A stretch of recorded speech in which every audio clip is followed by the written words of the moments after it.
ఆంధ్రప్రదేశ్లో విద్యార్థులు తల్లిదండ్రులకు మంత్రి నారా లోకేష్ తీపి కబురు చెప్పారు. ఫీజుల విషయంలో టెన్షన్ పడాల్సిన అవసరం లేదన్నారు. ఫీజుల కోసం విద్యార్థులు వారి తల్లిదండ్రులపై ఉన్నత విద్యా సంస్థలు ఒత్తిడి చేస్తే చర్యలు తీసుకుంటాం. ఈ విద్యా సంవత్సరానికి సంబంధించి మిగిలిన ఫీజు బకాయిలు త్వరలోనే చెల్లిస్తాం. ఒకవేళ ఏదైనా కాలేజ్ యాజమాన్యం విద్యార్థులపై ఒత్తిడి చేస్తే తల్లిదండ్రులు నేరుగా నా దృష్టికి తీసుకురండి. ఒత్తిడి చేస్తున్న వారిపై చర్యలు తీసుకుంటాం.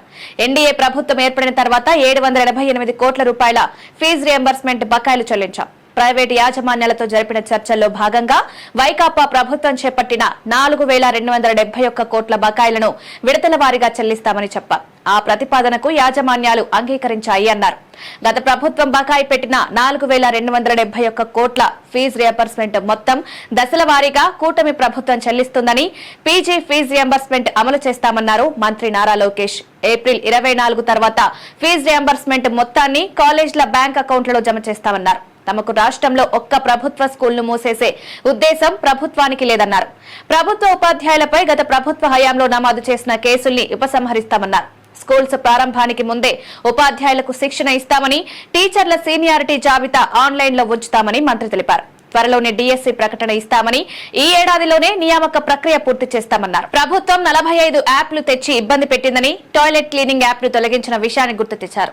ఉపాధ్యాయులకు సంబంధించి మిగిలిన యాప్ల భారాన్ని తగ్గించి ఒకే ప్లాట్ఫామ్ తీసుకొస్తామన్నారు. విద్యార్థులకు పుస్తకాల భారం తగ్గిస్తామని, బ్యాగుల భారం కూడా తప్పుతుందన్నారు. మరోవైపు మంత్రి నారా లోకేష్ మంగళగిరిలో నిర్మిస్తున్న 100 పడకల ఆసుపత్రి నిర్మాణంపై కీలక సమీక్ష చేశారు. మంగళగిరి సమీపం చినకాకాని వద్ద ప్రతిష్టాత్మకంగా తలపెట్టిన 100 పడకల ఆసుపత్రి కార్పొరేట్ హాస్పిటల్ కు ధీటుగా అత్యాధునిక సౌకర్యాలతో నిర్మించాలని అధికారులను ఆదేశించారు. ఆసుపత్రి నిర్మాణంపై ఉండవల్లి నివాసంలో అధికారులతో సమీక్షించారు. శంకుస్థాపన రోజు నుంచి ఏడాదిలోగా పనులు పూర్తయ్యేలా పక్కా ప్రణాళికలతో పనులు చేపట్టాలి.